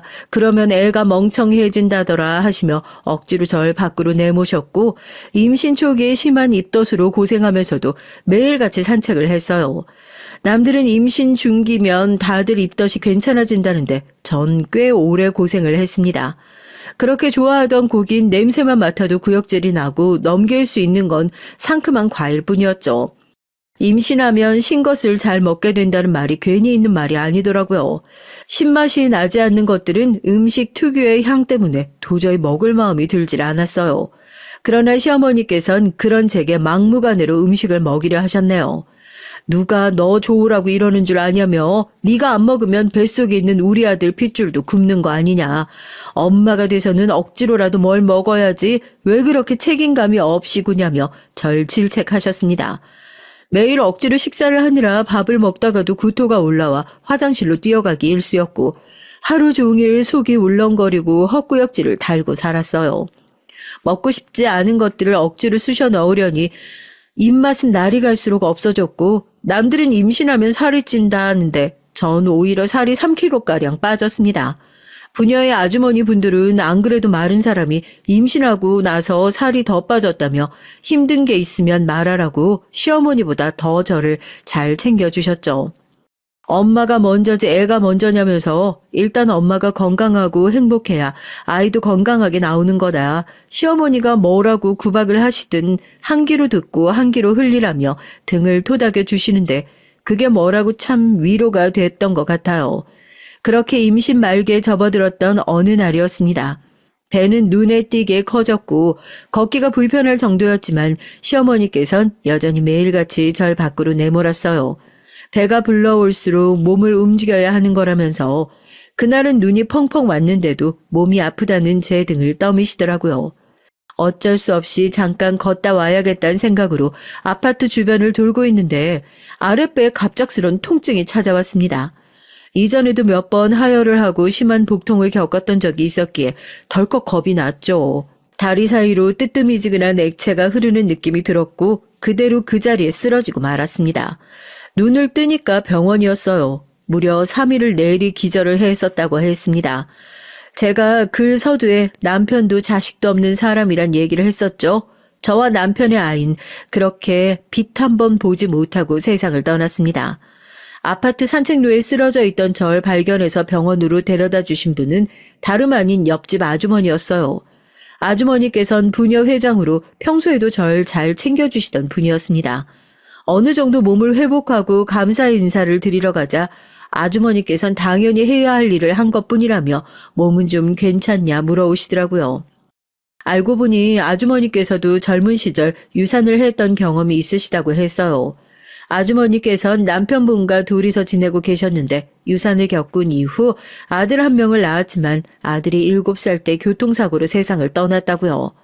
그 뒤로 아이를 낳지 않고 남편분과 둘이서 살았고 지금도 아이들을 잃은 상처가 깊게 남아있다고 하셨습니다. 그래서 누구보다 세댁의 아픔을 잘 알고 있다며 유산과 출산은 후유증이 크게 다르지 않다. 세댁은 배도 많이 부른 상태에서 아이를 잃었기에 더더욱 후유증이 심할 거다. 배 안 고파도 뭐라도 챙겨 먹고 긍정적으로 생각해야 한다. 저에게 피가 되고 살이 되는 충고들을 해주셨고 무엇보다 중요한 건 아이를 잃은 것이 절대 제 탓이 아니라는 사실이라고 하셨어요. 아주머니께선 유산을 하셨을 때 몹시 심하게 자책을 하셨다고 합니다. 주변 사람들도 안타깝다 하면서 그렇게 몸가짐을 좀 조심하지 네가 뭔가 잘못해서 아이를 잃은 것 아니냐 은근히 아주머니 탓을 했고 덕분에 아주 오랫동안 아이를 떠나보내지 못하고 두 번째 임신을 하기까지 긴 시간이 필요했다고 하더라고요. 아주머니께선 유산은 엄마의 잘못 때문에 일어나는 일이 아니라며 주변에서 누가 뭐라고 하든 스스로를 깎아내릴 필요 없다. 몸조리 잘해라. 절 위로해 주셨어요.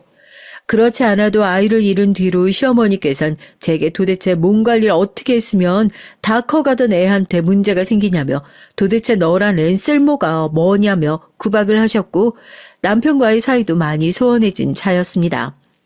애써 멀쩡한 척하고 있었지만 속은 썩어 문드러가고 있었고 이런 제 마음을 다 알고 있다는 듯 위로의 말을 건네주시는 아주머니 앞에서 한참 울었던 기억이 나요.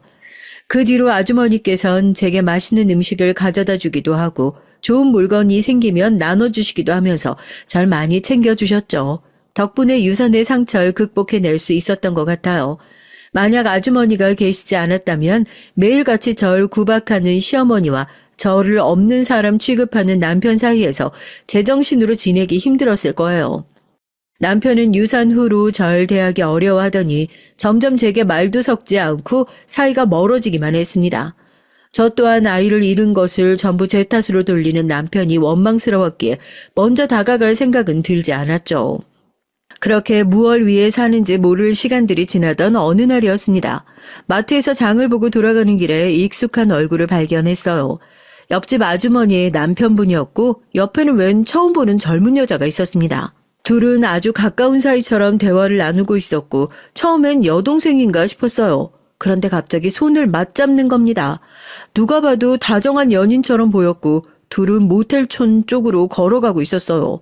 저도 모르게 둘의 뒤를 밟았고 함께 모텔 안으로 들어가는 장면을 제 두 눈으로 똑똑히 목격했어요. 가슴이 쿵쿵 뛰었고 이 사실을 당장 옆집 아주머니께 가서 알려드려야 한다는 생각이 들었습니다.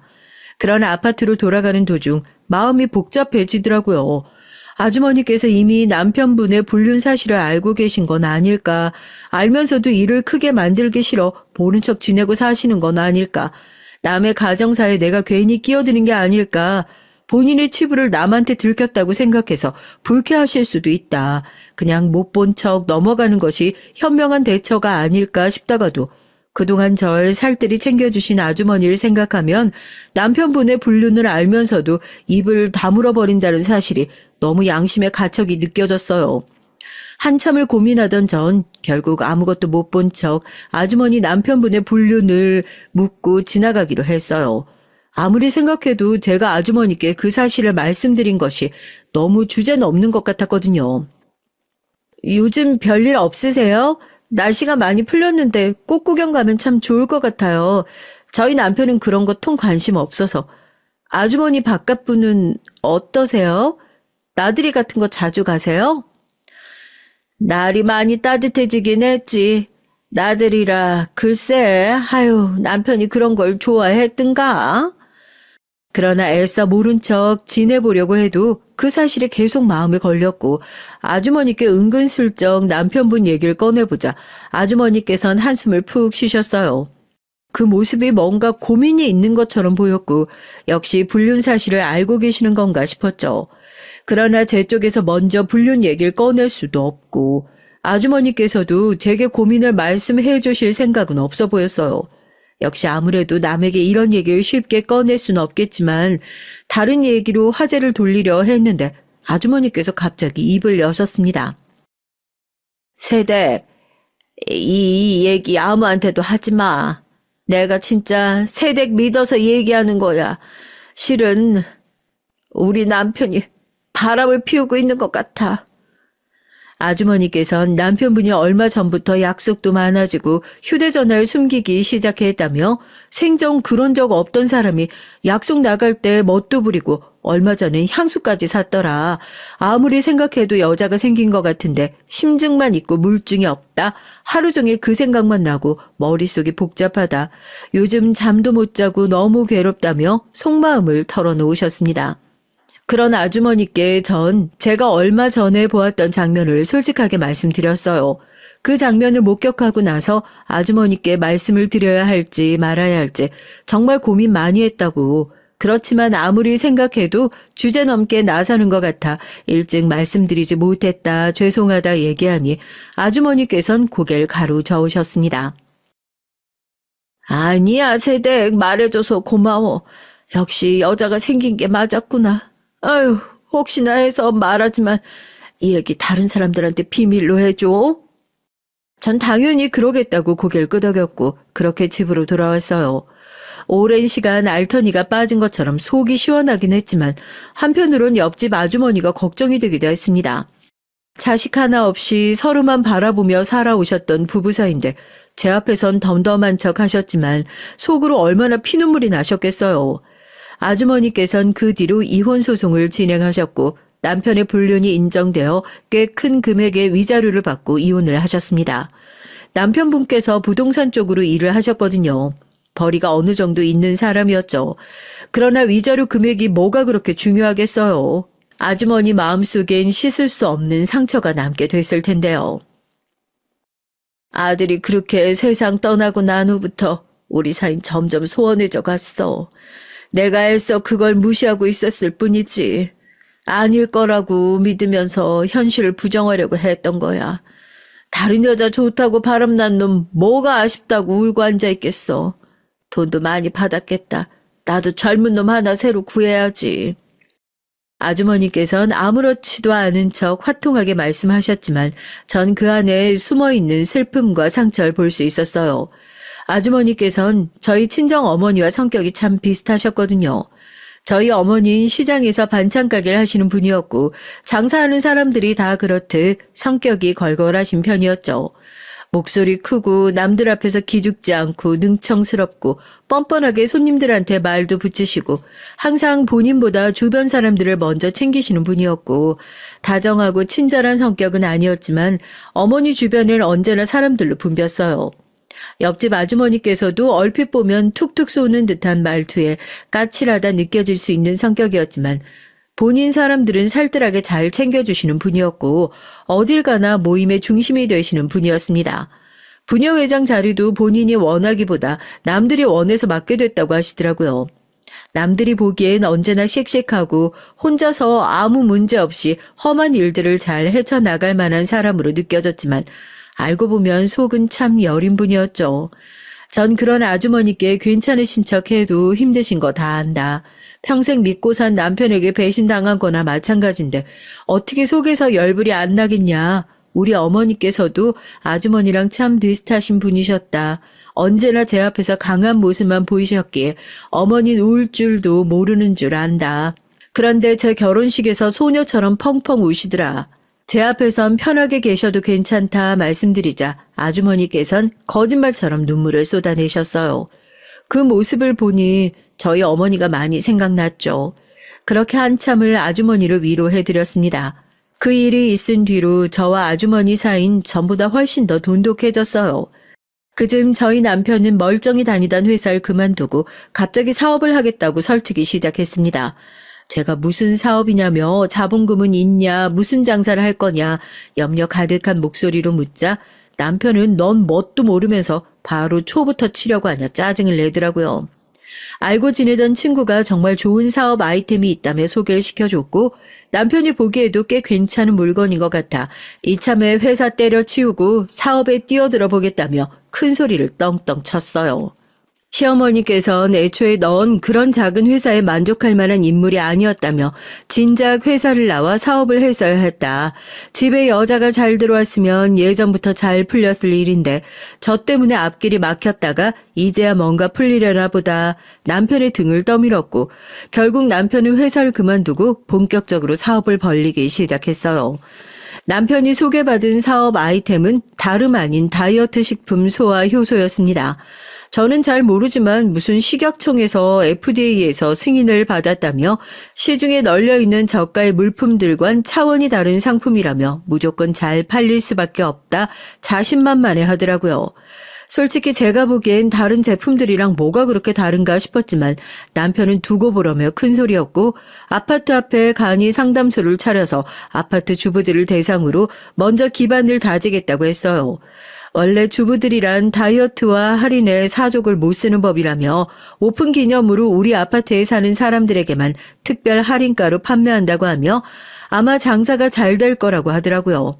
그렇게 계획대로 사업을 시작하려는데 제가 염려했던 부분에서 일이 터졌습니다. 1차 물량을 떼우려는데 생각보다 돈이 많이 들었어요. 남편은 지난 세월 모아놨던 돈을 전부 털었지만 그래도 한참 모자랐죠. 돈도 없으면서 무슨 사업을 시작하겠다고 설쳤나. 성공할지 실패할지 모르니 처음엔 조금 규모를 작게 시작하자. 이렇게 무턱대고 물건을 많이 사들여 놨다가 하나도 팔리지 않으면 어떡할 거냐 남편을 타박했고 남편은 그런 제게 언성을 높였습니다. 아니, 우리 아파트 사는 주부들만 해도 몇 명인데 이 정도는 당연히 해야 되는 거 아니야?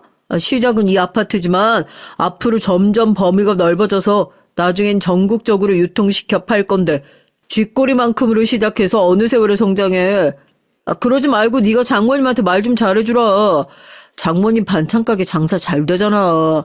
어느 정도 투자할 만한 돈은 있으실 거 아니야. 남편의 말에 전 몹시 황당해하며 내 돈도 아니고 우리 어머니 돈을 어떻게 함부로 투자를 하냐. 당신을 뭘 믿고 그렇게 큰 돈을 내주겠냐 답했어요.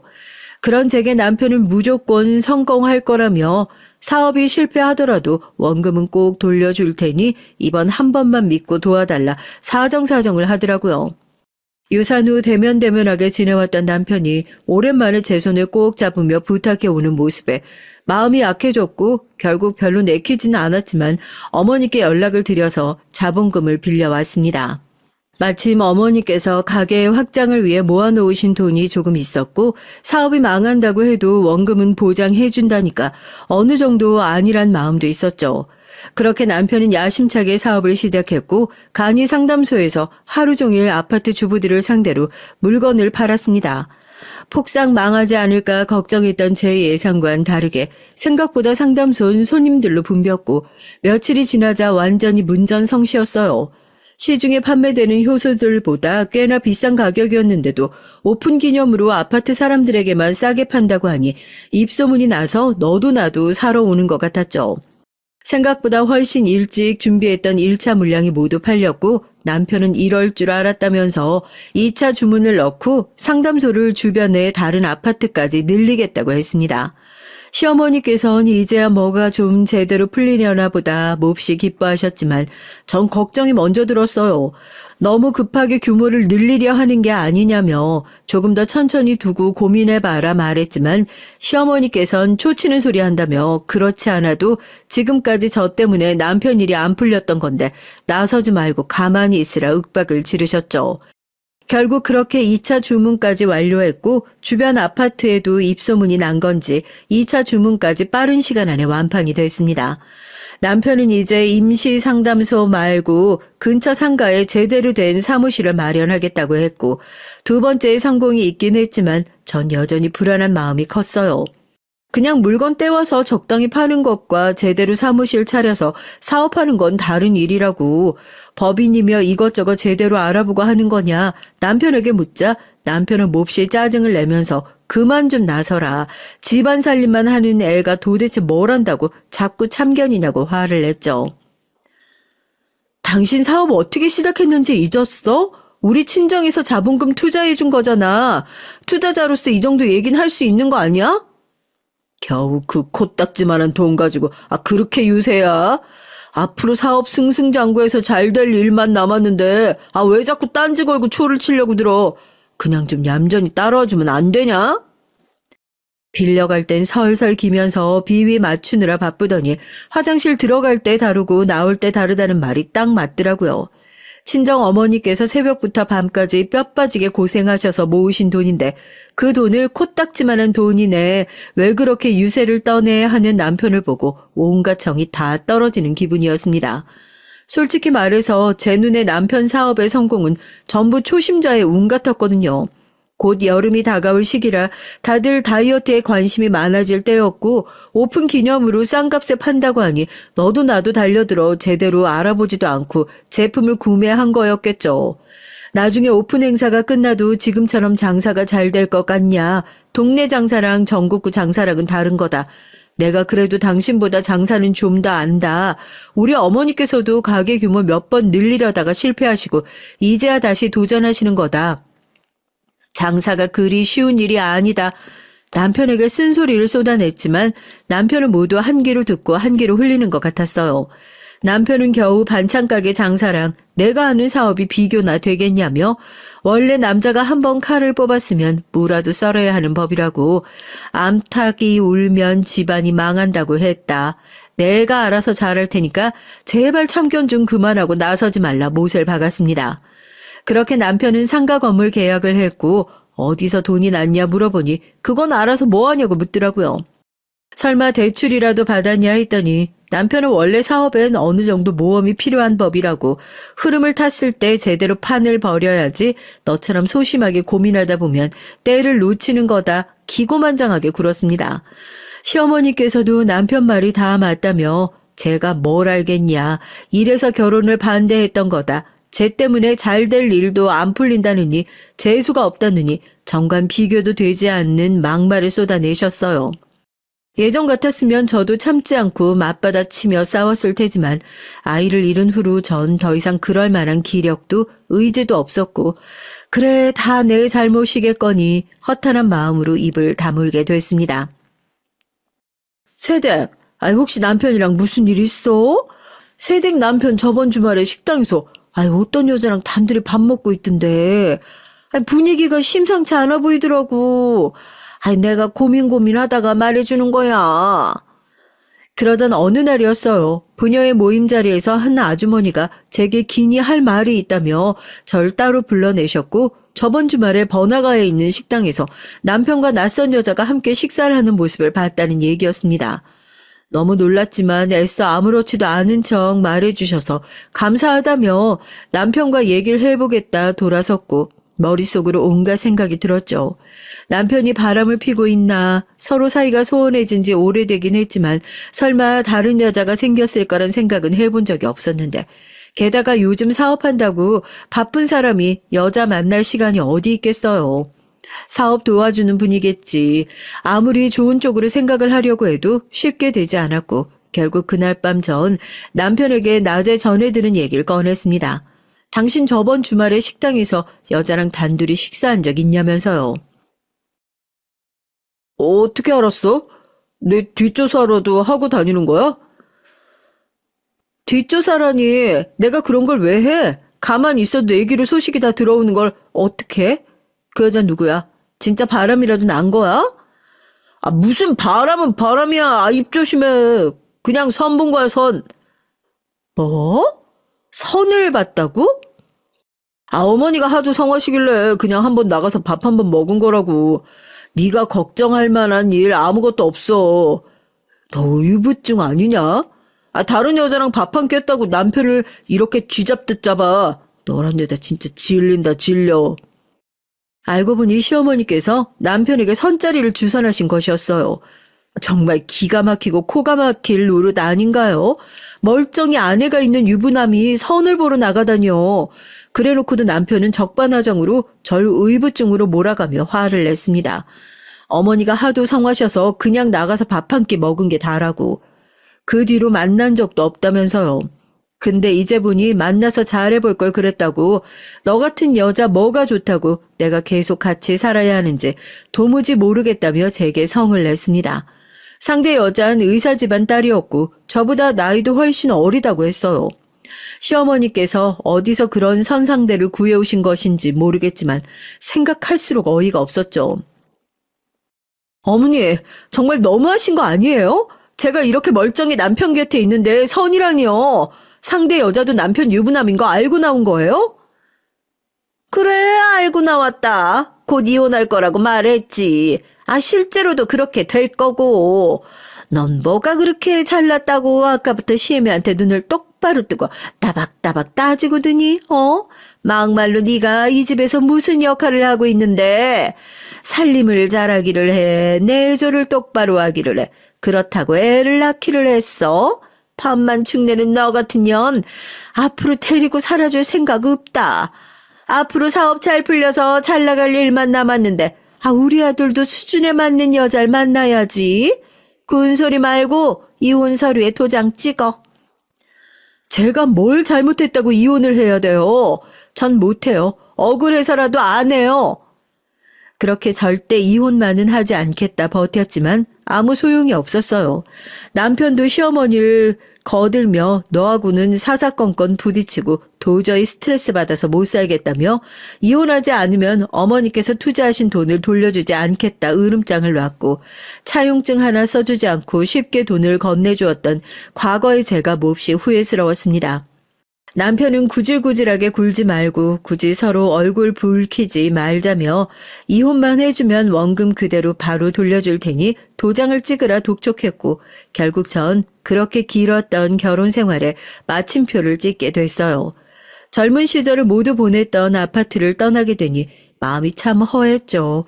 이곳에 들어올 때까지만 해도 남편과 핑크빛 미래를 꿈꿨었는데 참 부질없는 세월이었구나 싶더라고요. 아파트를 떠나기 전 그동안 절 챙겨주신 부녀의 아주머니들을 댁을 일일이 찾아다니며 인사를 드렸고 마지막으로 부녀 회장이신 옆집 아주머니의 댁에 문을 두드렸습니다. 이혼을 하게 됐다는 제 말에 아주머니께선 몹시 놀라며 무슨 일 있었냐 물어오셨죠.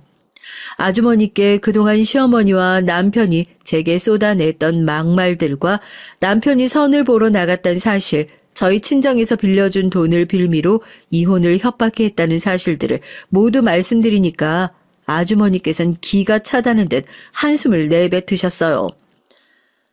세상에, 새댁 남편 그렇게 안 봤는데 진짜 안 될 사람이었네. 세상에 조강지 쳐버리고 잘 되는 놈 하나 없는 법이야. 새댁 걱정하지 마. 내가 복수해줄게. 네? 그게 무슨 말씀이세요? 마음은 감사한데 어떻게 복수를 하겠어요. 새댁이 저번에 남편 사업 시작할 때 나한테 얘기했잖아. 간이 상담소며 뭐며 아파트 주부들 대상으로 물건 팔 거라고. 그래서 내가 부녀에 얘기 좀 해놨었어. 많이들 사달라고 다 새댁 잘 되라고 한 일이었는데 참나 알고 보니 그런 속사정이 있을 줄이야. 새댁은 걱정 말고 투자한 돈이라 잘 받아내. 앞으로 쫄딱 망하게 해줄 테니까. 아주머니께선 그렇게 장담을 하셨지만 솔직히 그런 일이 가능할 거라고 생각하지 않았어요. 그저 속상한 절 위로하시기 위해 해주시는 말뿐일 거라 생각했죠. 얼마 지나지 않아 남편은 정말 투자금을 원금 그대로 다시 돌려줬고 이 돈은 또 어디서 난 거냐, 사무실 마련하느라 돈 부족하다고 하지 않았느냐 물으니까 어차피 앞으로 쭉 잘 풀릴 텐데 대출을 있는 대로 받아서 물류도 잔뜩 주문하고 사업 규모를 더 늘릴 생각이라고 하더라고요. 이혼까지 한 마당에 제가 신경 쓸 바는 아니었지만 과연 사업이 그렇게 잘 풀릴까 싶었죠. 처음엔 억울하고 슬픈 마음이 컸지만 오랜만에 고향으로 돌아가 친정 부모님과 함께 지내며 꼴도 보기 싫은 인간 둘을 안 보고 사니 속도 시원하고 좋더라고요. 내가 그동안 왜 그런 대우를 받으며 꾸역꾸역 참고 살았나 싶기도 했고요. 새벽부터 장사를 나가시는 어머니를 도와 가게를 보기도 하고 함께 재료를 준비하기도 하며 남편 없는 일상에 차차 적응하던 중이었습니다. 제발 우리 좀 도와다오. 내가 잘못했다. 이러다 네 남편 진짜 죽게 생겼어. 네? 어머니 갑자기 그게 무슨 말씀이세요? 갑작스런 시어머니의 전화에 어안이 벙벙했죠. 갑자기 남편이 죽게 생겼다니 무슨 일인가 싶었어요.